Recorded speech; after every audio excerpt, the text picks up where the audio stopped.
Il y a beaucoup de différences entre ce qui est communément appelé la vie et ce que Dieu entend par la vie. Et c'est la raison pour laquelle j'ai lu ces fragments au sujet du sel. Vous êtes le sel de la terre, mais si le sel perd sa saveur, avec quoi la lui rendra-t-on? Il ne sert plus qu'à être jeté dehors et foulé aux pieds par les hommes. Matthieu 5, 13. Le sel est une bonne chose, mais si le sel devient sans saveur, avec quoi l'assaisonnerez-vous? Ayez du sel en vous-même. Marc 9, 50. Et du sel à discrétion. Esdras 7, 22. Cette vie dont nous parlons a en elle un élément. C'est seulement une façon de s'exprimer quand je passe de l'usage du mot vie à celui du mot vitalité. C'est le même message avec deux façons différentes de s'exprimer. Mais c'est utile ici. Cette vie a un élément vital en elle. Il y a ici quelque chose qui a réellement en elle du mordant. Nous parlons parfois de choses qui ont en elles du piquant. Il y a là quelque chose, un élément positif. Et si nous le touchons, nous réalisons que nous sommes en train de toucher quelque chose de mystérieux, de vital. Si cela touche une situation, elle l'enregistre. La situation sait qu'elle a été touchée par quelque chose. C'est cet élément qui est représenté par le sel. Or, le sel est une chose très intéressante dans la Bible. Vous remarquez que nous avons cité une portion du livre d'Esdras. Esdras, bien entendu, précède Néhémie. Esdras et Néhémie travaillent ensemble au même but. Ils sont tous une part d'un tout. Esdras a dû principalement s'occuper de l'embellissement du temple, après qu'il lui était rebâti, de certaines réformes et du rétablissement de la parole de Dieu.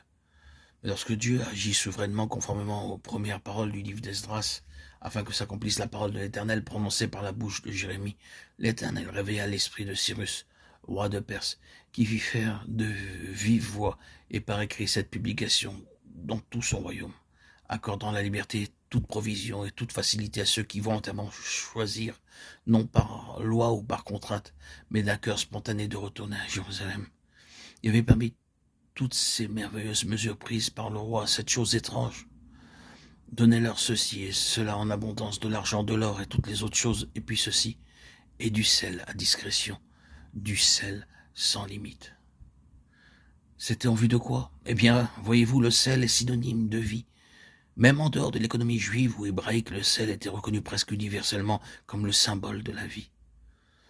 Dans certains royaumes, ils faisaient alliance dans le sang, répandant du sel de l'un et de l'autre, puis en le mélangeant. C'était une alliance dans le sang entre deux peuples ou deux communautés. Dans d'autres royaumes, ils prenaient du sel, le mélangeaient, faisaient alliance dans le sel. Mais les deux choses avaient la même signification. Le sang et le sel représentaient la vie. Sans sel, aucun sacrifice n'était considéré par Dieu comme acceptable. Cela signifiait dans la conception de ces temps-là que Dieu n'accepterait jamais un sacrifice mort. Tout sacrifice offert à Dieu devait être vivant. Certes, l'animal était immolé et virtuellement il était mort. Mais le sel démentait la mort, niait qu'il était mort, lui accordait ce que quelque chose, cet élément vital qui faisait de lui un sacrifice vivant. Le Seigneur Jésus a dit, vous êtes le sel de la terre, Matthieu 5, 13. Et Paul dit, je vous exhorte à offrir vos corps comme un sacrifice vivant. Romains 12, 1. Salé de sel fut une expression du Seigneur Jésus. Marc 9, 49. Du sel à discrétion. Ceci se trouvait dans le témoignage de restauration de Néhémie. Voilà la vie plus abondante. La vie abondante, c'est là le témoignage que le Seigneur cherche. Cet élément vital, vous êtes le sel de la terre. En d'autres termes, vous êtes la vie même dans ce monde mort, en dépit de toute la mort qui se trouve ici-bas et tout ce qui concerne Dieu est dans la mort. Seuls les chrétiens le savent, mais ils le savent vraiment. Si nous sommes réellement au Seigneur, nous savons combien ce monde est mort. C'est la mort tout autour. Le Seigneur dit, au milieu de tout cela, vous êtes la vie même de ce monde environné par la mort. Vous êtes la vie du monde, vous êtes le sel de la terre. Soyez salés de sel et du sel en vous-même. Soyez vivants pour changer à nouveau la façon de s'exprimer. Soyez vitaux.